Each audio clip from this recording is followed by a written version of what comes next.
So today is Monday, February 5th.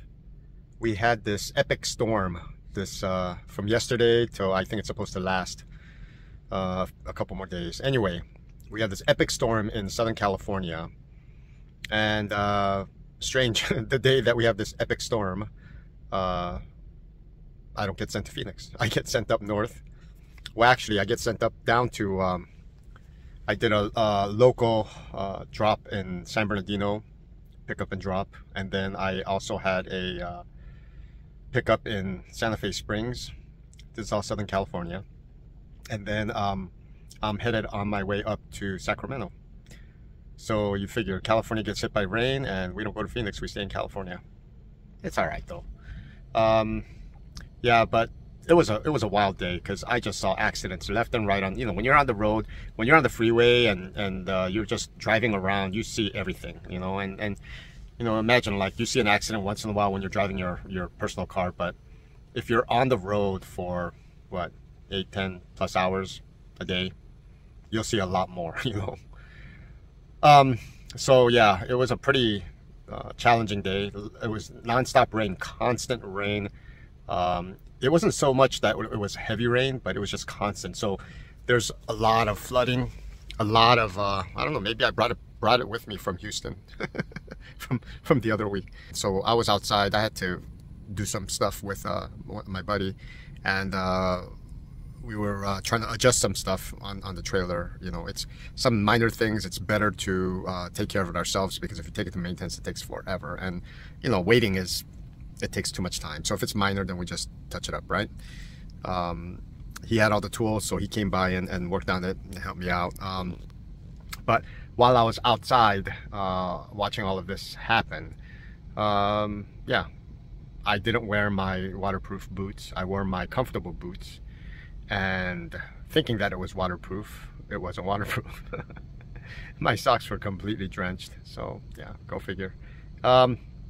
Yeah, so that was Monday. So hopefully tomorrow is a better day. I will touch base with you soon. But it's been challenging. But I'm taking a different approach. Little things were bothering me in the first few days of driving. But now I kind of expect things to go wrong, because as drivers, we have to fix all the problems. Basically, we do. And so when it's completely out of our control or out of our domain of fixing, then that's when we reach out. Because if you keep reaching out, you're not going to drive. You're just going to wait around for somebody else to solve your problems for you. And yeah, but trust me, like a lot of the stuff that you're going to be doing is not in your job description. So be ready. If you ever get into this, be ready for a lot of things that you would never picture yourself doing, you're doing. So anyway, I will, like I said, I'll touch base with you soon. I will have a happy week. It's my Monday, so I got the rest of the week to work and try to make some income. All right, talk to you guys soon. Cheers. It's been a pretty challenging week with this weather. It's pretty, but we had so much rain the last 3 days, 4 days. Today hasn't been that bad. Today was pretty dry for the most part. I know my buddy's going through rain in San Diego right now, but I'm hoping that as I drive north to Northern California tonight, I won't hit any rain. Doesn't look too promising, right? The skies. I hope I have a good trip tonight. So I just made a huge mistake.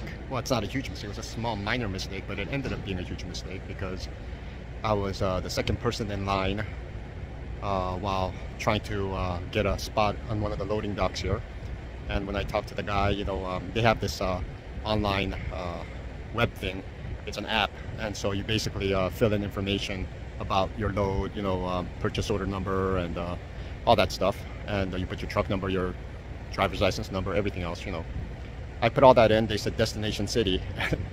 I put it's supposed to be right near Stockton, and for some reason I wrote it down as Latham. There's no city Latham by Stockton. It was Lathrop, and me being a Southern California boy, not knowing my geography too well up north. Go figure, I get punished for that. Anyway, so I had Latham on there, and they said the city isn't the right city. And so I said, oh, I'll go check. And so I had to come back to my ELD, my tablet in my truck. I came back to the truck, and then I checked the city, and it was Lathrop. So I went back and I go, oh, I made a mistake. It's Lathrop. By that time, there was a line of 5 people in queue to the window, and so they all started putting their information on the app. And I was, I told him, oh, can we get things going? And he basically said, no, you got to re-enter that information in the app again. And so I put it all in, and I got to the end of the line. And what should have been probably a 30-minute type of situation is probably going to take 2.5 hours. Go figure, huh? Dumb mistake, learning lesson. You got to really dot your I's and cross your T's and check everything seriously, or else you're going to get burned. 2 hours of time is it's a big deal. That's money just thrown out the window. So yeah, hopefully I learned from this, but I'm sitting here waiting still. Crazy. What's going on? I am in Lebec, California, in the middle of the Grapevine. It's about 29 degrees. It's some flakes of snow, I think, dropping right now, but you can see snow in the mountains behind me right there. Yeah, it's freezing cold. It's been a rough couple days. Trying to have patience at the loaders, at the shippers. Yeah, some of these people just take their sweet time. It's really, really frustrating because that's eating right into my clock and basically taking away money from me. So yeah, but warehouse workers, they're working hard, but I wish they were a little bit more attentive and efficient, because seriously, when I got loaded yesterday, I was start, stop, start, stop, start, stop, and what should have taken 20 minutes literally took over 4, 5, I don't know. I was probably there about 5-6 hours total. So it's crazy, and that's half my day. So anyway, I mean, I guess like when you wake up to the brisk cold and you have the scenery behind you, it's can't complain, right? It's a new day. It'll be a good day, I hope. All right, take it easy. What's going on, my people? So this is my 3rd week that I've completed as a rookie truck driver. Let me see here. Some of the things that I'm utilizing while driving the truck, which is helping me a lot. One is cruise control on the Freightliner Cascadia. The cruise control actually has a little bit of artificial intelligence to it, I guess. It has it slows down and speeds up according to the flow of traffic, and especially the car in front of you. So it makes driving a lot easier. Of course, when you're in traffic or in other difficult situations, you don't want to rely on the cruise control. But when you're just driving down the road, on the highway or the freeway, it's very, very helpful. And after driving, after driving the truck for the last couple weeks, and then trying to drive my Prius, it's like literally your butt is dragging the floor, dragging the ground, it seems like, and it's awkward. It's really weird, and you can't see far away, so it feels very dangerous driving a small car. It's weird because with a truck you have visibility. You see things from far distances, and you can anticipate things from before things happen. And so it's you're looking down on all of the traffic and the roads, and so it's kind of fascinating. It's a different perspective. But when you're in a what we call a 4-wheel vehicle, not a 4x4, but a 4-wheel vehicle, that's all trucks, cars, and personal vehicles that people drive on the roads, it is weird because you can't see that far, and you feel you're confined in a smaller space. So it actually doesn't feel safe. It's weird. I mean, other people, if you've driven trucks and semi-trucks, you know what I'm talking about. But if you haven't driven a semi-truck, it's like a foreign experience. It's weird. It's just, yeah. Anyway, so I use the cruise control a lot. Another thing that I use is the on the Cascade and the newer model Cascadias, Freightliner Cascadias, they have what they have a function called the brake hold, or the hold for the brake. So when you come to a hill, or when you pretty much stop anywhere, you press on the brake really hard, and the hold sign will come up on your dash, meaning that even if you take your foot off the brake, which you shouldn't anyway, but instead of, because sometimes you'll be at a signal and that signal will take a long time, and you hold that, you put that hold function on, and you could basically relax your foot, because holding down a brake on a semi-truck it can get tiring if you're sitting there for like 4 or 5 minutes, 3 minutes, whatever, however long those long signals take. And so that hold function is really helpful, especially when you're on a hill, because sometimes when you're tired, you don't know it, and you think you have your brake on, and your truck is kind of actually rolling. It could be rolling forward or backward, and you might not know.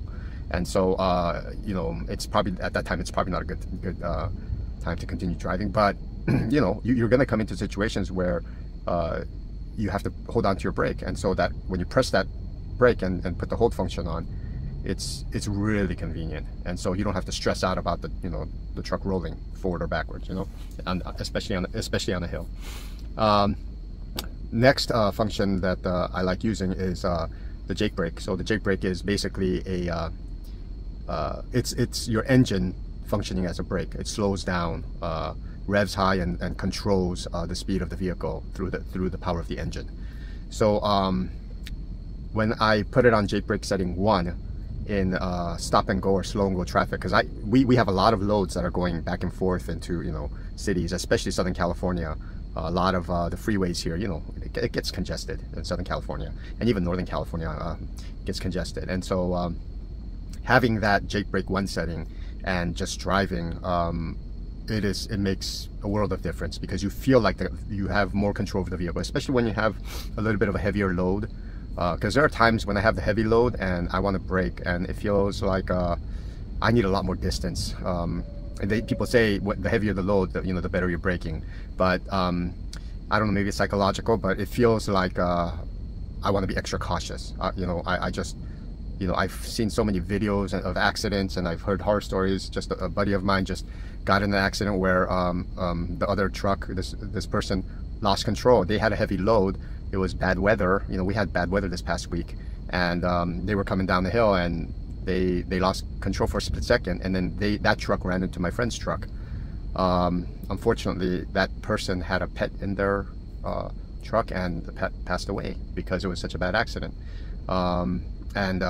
Stuff like that is just a wake-up call. It's just like, everybody just slow down. Like when we had the rain, I don't like going slow where I'm impeding traffic. When there's a flow in the traffic, and if you go too slow, that's not good either.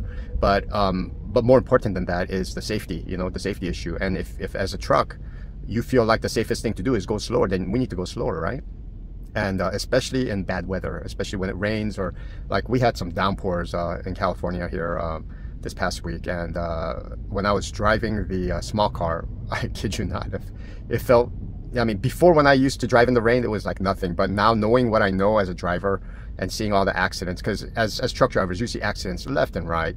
We drive by accidents. We get held up in traffic by accidents, and we see the carnage and just all the twisted metal out in the streets. And it's real, and it's happening all the time. People are running into you, even though you're cautious, And so you want to take that extra measure of safety. And so anyway, here my soapbox for talking about safety. But anyway, so I use the Jake brake 1 for slow and go traffic, and that is a lifesaver too, because I feel like I have better control of the vehicle in traffic situations, especially in the cities. And you don't want to be constantly pumping that brake. If you're constantly pumping that brake, you could lose a lot of air, and it could be problematic driving in cities, city conditions, or traffic conditions in congested freeways. So those are my 3 things that I like using a lot right now. As I get more into driving or get more experience, there might be other techniques that I might learn. But these are things that were handed down by some of the veterans that I got taught by, or I talked to. Last week I was driving back and forth from Southern California to Phoenix. This week they had me driving back and forth from Northern California, Southern California, back and forth. And the 5 freeway is pleasant. There are parts when you up until the Grapevine, the whole uphill downhill part of you know, north of the Santa Clarita and south of the of Bakersfield on the 5 freeway, which is it could be kind of stressful, you know. And they regulate truck speeds at going downhill at 35, 45 at certain points, miles per hour. And so, but the rest of the traffic is still going 65 plus, right? And some cars are way too fast, but we stick way to the right. You know, usually if we're going even slower, we have our hazards on, our 4-way flashers on, and we're, you know, driving like turtles down the hill, but it's safe, you know. Anyway, but beyond that Grapevine point, all the way up north, before you hit, I would say like Stockton, or south, a little bit south of Stockton, the freeway, even though it's a 2-lane freeway, it's very pleasant. It's very straight, flat. You know, some windy parts, but for the most part, very straight and flat, and it's very pleasant. There are parts where the road's still bumpy, but I think the 10 going into Phoenix was probably a little bit bumpier at points. I lost one of my hubcaps, the truck hubcaps, and on one of my drive tires on the back of my tractor, going through that 10 freeway. And I needed to get a they gave me a replacement, you know, they installed it. But if that was my own truck, it would have, you know, it would have been out of my pocket. But because it's a company truck, you know, those are one of the perks of being a company driver, I guess. Anyway, but the drive up and down the 5 freeway from Northern California to Southern California is very pleasant. It's Friday right now. I'm gonna be heading home tomorrow. I'm stopped here at a rest stop in Kern County, right north of Bakersfield, and then so I'm going to be going through that Grapevine tomorrow morning, and I've got a drop in Ontario, and then I'll be heading home. So, but this week, the driving, you know, your body's it starts to adjust, but still, like, it's a lot of miles, and so you know, you get sore, you get stiff. You know, you have to make sure your blood's circulating. My daughter bought me some compression socks, but one thing about those compression socks is, like, it doesn't absorb. So I don't know if I'm probably gonna have to put some sports socks over the compression socks, because you know, after a day of compression socks, it felt like, you know, yeah, my feet didn't feel dry. It was like, you know, it didn't feel too hot. It felt like I did some sports, and it was like, you know, very sweaty. So yeah, I'm probably gonna probably put some do a double layer with sports socks on as a second layer. But the compression socks help a lot, so it's great. So, you know, one of the things that if you're a driver, you may want to look into, because you're sitting in that position for a long time. One thing good about the truck is that you could actually kind of stretch, you could lean back, you could lean forward and move around. It's not like when you're in your personal vehicle, in your small car, you know, you're kind of stuck in that one space and you don't have too much room. But in the truck, there's plenty of room. The seats are super comfortable. Once you start getting used to driving in a truck seat, yeah, the regular cars, the small cars, they just, yeah, they feel kind of rough and then stiff, and then your back hurts and stuff like that. But I got this cushion. It's called I think it's called a trucker's cushion. It's got a back support and a butt support, and it's I got it on Amazon. It's like, I think it was like less than $50, but yeah, that thing is just, it's good, you know, especially when you don't have that much cushion on your body yourself, you know. It adds that extra layer of comfort. And so the driving itself has been good. It's been stressful and challenging. You know, I spoke earlier about the wait time sometimes at some of these shippers, and sometimes when I go to loading docks, you know, the people that have it together, they're pretty much on the ball, boom, boom, boom, and you could see that they're very professional. And other people, you know, they do their job, but it seems like their system or just their overall vibe in the company isn't too great, and that translates to all of the wait times and how they treat the drivers that come in, you know, and how long they make you wait. You know, it's kind of a shame. You know, I was leading operations in many companies before, and you know, one of the toxic things about America is that for the most part, most jobs, people do just enough so they don't get fired, and companies pay just enough so that you don't quit, you know. And it's not a very healthy formula for a healthy business or an organization, you know. But in terms of the healthy way to do business is, you know, build morale up, you know, get everybody on the same page, get everybody excited about what they do, and hire the people that are smart enough to do a good job, that have integrity, that are professional, you know, and try to keep them happy. You know, I'm not just paying them just enough so that they don't quit, but keep them happy. And then at the same time, the people that are working, you know, believe in the company, love the company, you know, love your work or do your best at work. I mean, work. Let's just say, you know, for the most part, if anybody had an option to work or not to work, people would probably choose not to work. If you could get paid what you get paid and could stay home, I bet 99% of the American public would probably stay home and get paid, right? You know, but it's not like that. So, you know, create jobs and a work atmosphere that's fair and that's good, that's healthy, you know. Anyway, that was my little side rant on corporate America and organizations in America and whatnot, probably everywhere in the world, right? But knowing what I know now, having gone through now, this is the close of my 3rd week as a rookie driver for Schneider. You know, Schneider has, as with all companies, has their you know, challenges, has their shortcomings and whatnot. But for the most part, the company is solid. Like I said before, it is a solid company. The things that they do get right, they do really well in, and the things that they could improve on, I'm sure, you know, yeah, hopefully they'll improve on, you know. But for the most part, I'm happy being here. I'm happy with everything I'm learning. The load assignments, all the work assignments they've been giving me. Some of them are, you know, stressful. Some of them don't make sense. You know, some of them are great. So it's a mixed bag. But hearing about how other companies are, you know,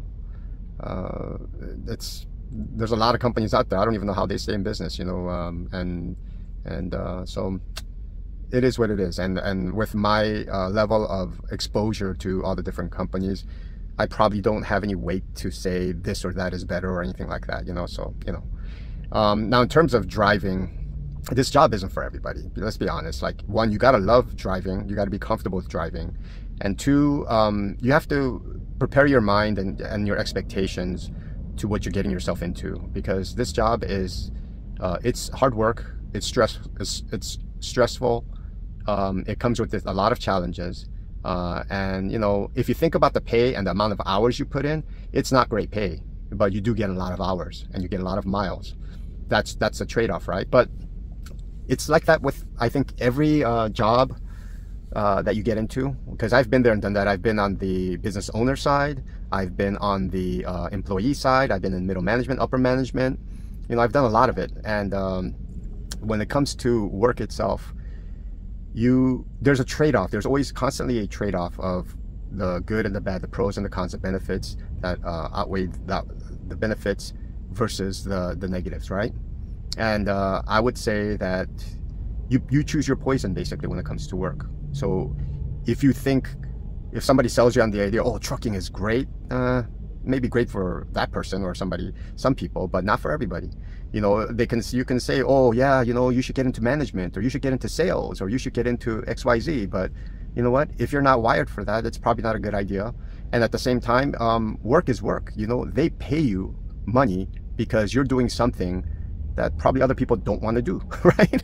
You know, I know that people get their CDL license and they become trash collectors. They get paid pretty good money, you know, but it's a job that people don't, there's a stigma, and, you know, which I think is wrong, because, you know, you're doing a great service for the community, right? But, you know, but they get paid well because, you know, people don't want to say, oh, I'm going to grow up and become a trash hauler or a trash collector, you know, but you know what? It's a job that the community needs, and they get paid well.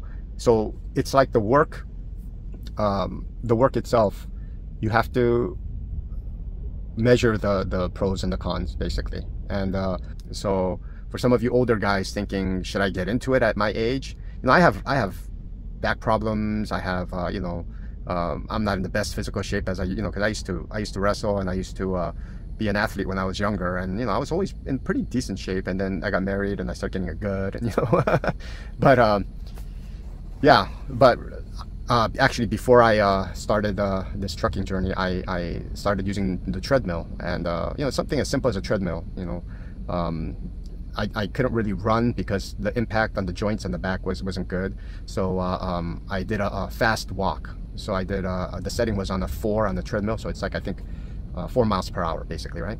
So anyway, I would do that for about 3 miles each day, and kind of ate a little bit less food than I normally do, and I dropped some weight, and then I think that helped a lot on my driving. So yeah, I think I dropped about 20 pounds before I actually went to CDL school, my truck driving school. And then at truck driving school, I met the instructor there, and before I actually joined the truck driving school, I talked to him and I interviewed him, and I asked him, I said, hey, what do you think about me as a 55-year-old guy? And he's like, man, I'm 56. If I could do it, you could do it. And I've got problems, you know. And I'm like, all right, you know, I'll give it a shot. And then I also picked his brain, and then I realized, you know what, this guy could teach me something. And he was a good teacher. He was a very, very good teacher. I connected well with him too. And then sure enough, the first time I took the test in Fontana, I passed. And you know, doors like that kept opening like that. But yeah, it's so far so good. It's a good ride. No pun intended. But it's been a good ride up into this point. And like I said, there's been a lot of anxiety, a lot of stress, a lot of challenges, but it's been good. So this third week has been good, going up and down the 5 freeway, and doing a lot of different loads, and experiencing different loading docks and shippers and receivers and whatnot, and interacting with people. For the most part, very nice people.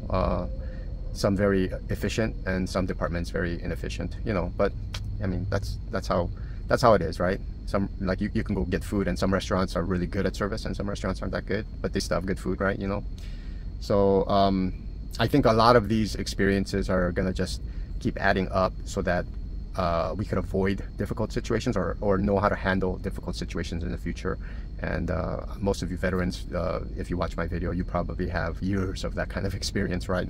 Where you've experienced XYZ and this and that, and you know, you probably have a lot of war stories to talk about, right? So yeah, I'm just starting out, so you know, that's what I've experienced so far, and this is this part in my journey. But I will hopefully continue to keep making videos and keep you guys updated and let you know how things are going. Until next time, peace. Thank you for your support. Thank you for watching this video. It's probably a long one, I think, this time, but thanks, and I will catch you soon. Bye.